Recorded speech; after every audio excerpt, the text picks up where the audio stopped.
பவித்ரா, பவித்ரா, உன்னதான் கூப்பிடுறேன். எவ்வளவு நேரமா கூப்பிட்டு இருக்க? இங்க கொஞ்சம் வாடி. இப்ப எதுக்கு காட்டு கத்திக்கிட்டு இருக்க? என்ன விஷயம்? இட்டி என்னடி ரொம்ப ஓவரா பேசிட்டு இருக்க?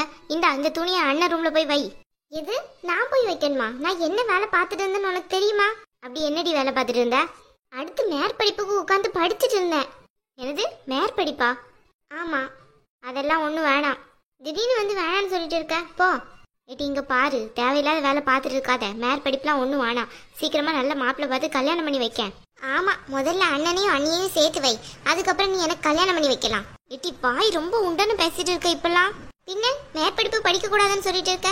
நான் தான் படிக்கணும்னு விரும்புறேன்னு தெரியுதுல, அப்புறம் என்னவா? இங்க பாரு பவித்ரா, கொஞ்சமாவது குடும்ப சூழ்நிலையை புரிஞ்சுக்கோ. நீங்க தாமா என்ன புரிஞ்சுக்கவே மாட்டேங்கிறீங்க. அன்னைக்கு காசு கொடுக்கறதுக்காக போனதுக்கு நீயும் அண்ணனும் சேர்ந்து என்ன திட்டுனீங்க. நீ செஞ்சது தப்பு தானே. பூமாரி காசு கொடுக்க போறதை என்கிட்ட ஏன் சொல்லாம இருந்த? சரி அதெல்லாம் இருக்கட்டும், விடு. நான் படிக்கணும்னு ஆசைப்படுறேன், என்ன படிக்க வை. பவித்ரா, தேவையில்லாத என்கிட்ட வம்புல கூட்டம் போட்டுட்டு இருக்காத சொல்லிட்டேன். இதை போய் கார்த்திக் ரூம்ல கொண்டு வை, அப்புறமா பேசிக்கலாம் மத்தத. நீ ஏதோ மாப்பிள்ளை பார்த்து வச்சிருக்க. எல்லாம் எனக்கு தெரியாமையா இருக்குன்னு நினைக்க. எல்லாம் எனக்கு தெரியும். எனக்கு இப்போதைக்கு கல்யாணம் வேணாம், அவ்வளவுதான் சொல்லுவேன். ஏண்டி எதுக்கு கல்யாணம் வேணாம்? வேணானா வேணாம், எனக்கு படிக்கணும்னு ஆசையா இருக்கு. கல்யாணத்துக்கு அப்புறம் படிச்சுக்கிடலாம்.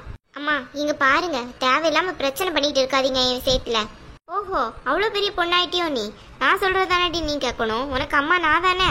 அதுக்குன்ட்டு நீ சொல்றது எல்லாத்தையும் நான் கேட்டுட்டே இருக்கணுமா? எனக்கு இப்போதைக்கு கல்யாணம் வேணாம், அவ்வளவுதான் சொல்லுவேன். வேணாம்னா எதுக்கு வேணாங்க? அப்படியா? நான் கல்யாணம் பண்ணிக்கணும்னு நீ ஆசைப்படுறியா? எல்லாரும் பிள்ளை கல்யாணம் பண்ணிக்கணும்னு தானடி ஆசைப்படுவாங்க. இது என்ன குதர்க்கமான கேள்வி? அப்ப எனக்காக ஒண்ணு பண்ணுவியா? என்னடி, உனக்கு எக்ஸ்ட்ரா நகை ஏதாவது வேணுமா? எதா இருந்தாலும் செஞ்சு தர்றேன். அதுக்கு என்ன இப்போ? சேச்சா, எனக்கு நகையும் வேணாம், ஒண்ணு வேணாம். எனக்கு வேற ஒண்ணு வேணும். வேற வேணுமா? அது என்ன? எனக்கு பூமாரி இந்த வீட்டுக்கு வரணும், அப்பதான் நான் கல்யாணம் பண்ணிப்பேன். ஏண்டி, பூமாரி இந்த வீட்டுக்கு வரக்கூடாதுன்னு நானா சொல்றேன்? உன் அண்ணன் கார்த்திக் கிட்ட போய் சொல்லு. அவன் தான் ஒத்த கால நிக்கான் பூமாரிய பிடிக்கலன்ட்டு. என்ன நடி செய்ய சொல்ற?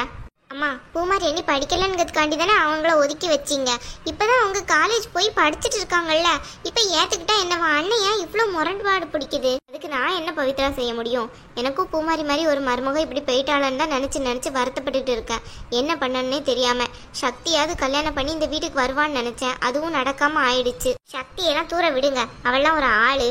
சரி அதை விடு. அவ வேற யாரையோ லவ் பண்ணி போயாச்சு. அதை பத்தி பேசி இனிமே எதுவும் ஆக போறது இல்ல. ஆனா பூமாரியே கார்த்திக் சரின்னு சொல்லுவான்ட்டு எனக்கு நம்பிக்கை இல்ல. நீங்க சொன்னா கண்டிப்பா அண்ணன் சம்மதிக்குமா? அதெல்லாம் ஒன்றும் சொல்ல மாட்டான். ஏற்கனவே காசு கொடுத்ததுக்கே அங்கே போய் அவ்வளோ கத்திட்டு போகிறான்.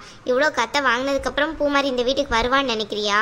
நம்ம வீட்டில் சொத்து எல்லாம் அதிகமாக இருந்தால் அவன் என்ன மானத்தை விட்டுட்டு இந்த வீட்டுக்கு வருவாளா? அண்ணன் ஏமா இப்படி சேர்ந்தது? அண்ணியை போய் இவ்வளோ திட்டணும்ட்டு என்ன இருக்கு? இந்த வீட்டில் உள்ள சொத்து ஃபுல்லாக அண்ணியோட தானே. ஏய் சும்மா ரெடி, கொஞ்ச நேரம். பெரிய மனுஷி மாதிரி பேச வந்துட்டா. உன்கிட்ட என்ன சொன்னானோ அந்த வேலையை மட்டும் செய்ய வேண்டியனே. அவன் ஆஃபீஸ் கிளம்புற நேரமாச்சு, இதை கொண்டு கொடு. அடேங்கப்பா, நான் சொன்னதை நீங்க செய்ய மாட்டீங்களா? நீங்க சொன்னதை மட்டும் நான் குடுன்னு ஓடி போய் செய்யணுமா? நானும் செய்ய முடியாது. நான் சொன்னதை எப்ப நீங்க செய்றீங்களோ அப்பதான் நீங்க சொன்னதை நான் செய்வேன். என்னமா ட்ரெஸ் ரெடியா? எப்படி? கார்த்திக் ரெடி பண்ணிட்டேன்டா. இவ்வளவு கொடுக்க சொல்லிட்டு தாண்டா இருக்க. இந்தா. என்னமா நீங்க ஏற்கனவே எனக்கு லேட் ஆயிட்டு இருக்க, வெட்டி கதை பேசிட்டு இருக்கீங்க. நாங்க ஒண்ணு வெட்டி கதையெல்லாம் பேசல.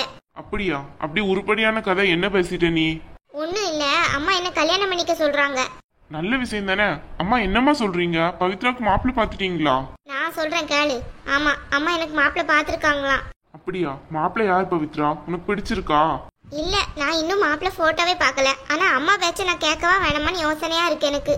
இங்க பாரு பவித்ரா, அம்மா விட நீ நல்லா இருக்கணும்ட்டு யார் நினைப்பா சொல்லு? அம்மா உனக்கு நல்ல மாப்பிள்ளை தான் பார்த்து வச்சிருப்பாங்க. நீ தயங்காம சரினே சொல்லு. அம்மா உன் வாழ்க்கை நல்லா இருக்கணும்னு தானே நினைப்பாங்க. ஆமா அண்ணன், அம்மா என்னவோ என் வாழ்க்கை நல்லா இருக்குவாங்கன்னு நினைக்காங்க. இருந்தாலும் எனக்கு யோசனையா இருக்கு. ஏன் பவித்ரா, உனக்கு எதுக்கு யோசனையா இருக்கு? அப்படி இல்ல, அம்மா தான் உனக்கும் கல்யாணம் பண்ணி வச்சாங்க. உன் வாழ்க்கை இப்படி ஆயிடுச்சுல. என்ன பவித்ரா நீ அதுக்கும் இதுக்கும் முடிச்சு போட்டு இருக்க? அவங்க குடும்பமே ஒரு ஃப்ராடு, அதனால இப்படி எல்லாம் ஆயிடுச்சு. ஏன் அண்ணன், அதே மாதிரி அம்மா இப்ப எனக்கு பாக்குற மாப்பிள்ளை வீடும் ஃப்ராடுனா, அதுக்கப்புறம் என்னையும் வீட்டுல இருக்காம வெளியே போன்னு துரத்திட்டாங்கன்னா என்ன செய்ய? அப்படியெல்லாம் உன்னை யாராச்சும் துரத்திடுவாங்களா? இல்ல நான் தான் சும்மா விட்டுருவேனா? அவ்வளவுதான், சீவன் சீவிடுவேன். இல்லண்ணா, நான் வேற மேற்படிப்பு படிக்க போறேன்ட்டு சொல்லிட்டு இருக்கேன். அம்மா ஏற்கனவே அதெல்லாம் சொல்லிதான் மாப்பிள்ளை வீட்டுல சொல்லியிருப்பாங்க. அதுக்கப்புறம் மாப்பிள்ளை வீட்டுக்கு போனதுக்கு அப்புறம் மேற்படிப்பே நீ படிக்கலையான்ட்டு கேட்டாங்கன்னா அது எப்படி பவித்ரா கேட்பாங்க? நம்ம தான் உண்மைதானே சொல்லி கல்யாணம் பண்ண போறோம். அப்புறம் என்ன? உனக்கு படிக்க இஷ்டம் இருந்தா படிக்க போறேன்னு மாப்பிள்ளை கிட்ட சொல்லு, இல்லனா இல்லன்னு சொல்லு. அது இல்ல, பிரச்சனை? சப்போஸ் இப்போ எனக்கு படிக்கிறதுல இன்ட்ரெஸ்ட் இருக்கு, கல்யாணத்துக்கு அப்புறம் எனக்கு படிப்புல இன்ட்ரெஸ்ட் இல்லைன்னா நான் 1 வருஷம் 2 வருஷத்தோட விட்டுருவேன். அப்புறமா அவங்க ஏதாவது என்ன கம்பல் பண்ணி இந்த வீட்டை விட்டு வெளியே போன்னு சொல்லி வாழாவட்டி மாதிரி நான் இந்த வீட்டுக்கே வந்து உட்கார்ந்துட்டேன்னா என்ன பண்றது? ஏய் லூசா நீ, உன்னெல்லாம் யாராச்சும் அப்படி அனுப்புவாங்களா? இல்ல நாங்க தான் விட்டுருவோமா? அப்படியெல்லாம் யாரும் அனுப்ப மாட்டாங்க. அப்படி மட்டும் அவன் உன்னை அனுப்பிட்டான்னு வை, அவனை உண்டில நான் பண்ணிடுவேன், ஜெயில தான் கிடப்பான் அவன். ஏன்னா இதெல்லாம் நீ எனக்காக தான் செய்றியா? ஆமா, நீ என் தங்கச்சில, அதான். வேற என்ன? சரிண்ணே, நீ சொல்றதெல்லாம் கரெக்டா தான் இருக்கு. இதே மாதிரி பூமாரி அன்னைக்கு ஒரு அண்ணன் இருந்தாருன்னா இதே மாதிரி தானே அண்ணன் நடந்திருக்கும். இப்ப ஏன் தேவையில்லாம நீ பூமாரியை பத்தி எடுத்துக்கிட்டு இருக்க? ஆமாண்ணே, அவங்களுக்கு அண்ணன் இல்லைன்னு போய் தானே நீங்க எல்லாமே பண்ணிட்டு இருக்கீங்க. இப்படி எல்லாம் அவங்கள இந்த அளவுக்கு கேவலப்படுத்திருக்கீங்க. இப்போ எனக்கு ஒரு அந்த மாதிரி நிலைமை வந்தா மட்டும் எனக்காக நீங்க வந்து தட்டி கேட்பீங்களா? எந்த மூஞ்சி வச்சு தட்டி கேட்பீங்க நீங்க? இண்டி பவித்ரா, சும்மா இருக்க மாட்டே நீங்க கொஞ்சம் சும்மா இருங்க. நீங்க தான் இதெல்லாம் பேசியிருந்தா நான் பேச வேண்டிய அவசியமே இருந்திருக்காது இந்த வீட்டுல. இப்ப நீ என்ன சொல்ல வர்ற? அண்ணி இந்த வீட்டுக்கு கூட்டிட்டு வா, அடுத்த நாளே நான் கல்யாணத்துக்கு சம்மதிக்கிறேன். அம்மா என்ன சொல்லிட்டு போறா இவ? டேய் கார்த்திக், விடுடா, அவ ஏதோ சின்ன பிள்ளைத்தனமா பேசிட்டு இருக்கா. நீ அவ பேசுறதெல்லாம் ஒன்னும் தப்பா நினைச்சுக்கிடாத. அவ ஒண்ணு சின்ன பிள்ளைத்தனமா பேசல மாதிரி எனக்கு தெரியலையே. பூமாரி இந்த வீட்டுக்கு வந்தாதான் கல்யாணமே பண்ணிப்பேன்னு சொல்றா. அப்ப நீங்க பார்த்து வச்ச மாப்பிள்ளை என்ன ஆகுறது? என்கிட்டயும் அவ அப்படிதான்டா சொல்றா.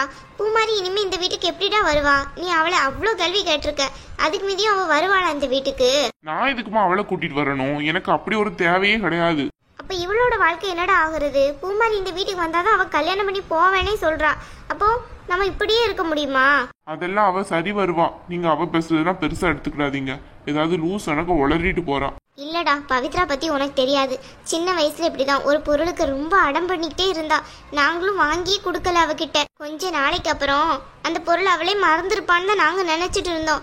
ஆனா எங்க கிட்ட வந்து அந்த பொருளை அப்படியே கேட்கறா, நீங்க இது எனக்கு வாங்கி கொடுக்காம இருந்தீங்களேன்ட்டு.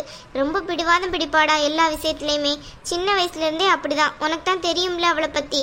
இப்போ நீ பூமாரி இங்கே கூப்பிட மாட்டேன்னு சொல்லிட்டோம்னா அவளோட வாழ்க்கை என்னடா ஆகுறது? அவளுக்கு இப்போ கல்யாணம் பண்ணுற வயசு. கல்யாணம் பண்ணி வச்சாதானே அவள் நல்லா இருக்க முடியும். படிப்பெல்லாம் அவள் பின்னாடி படிச்சுக்கிடலாம். இப்போ என்ன படித்து என்ன செய்ய போகிறான்? ஏற்கனவே ஒரு டிகிரி இருக்க தானே செய்யுது அவளுக்கு. அவளோட கல்யாணம் தாண்டா முதல்ல முக்கியம்.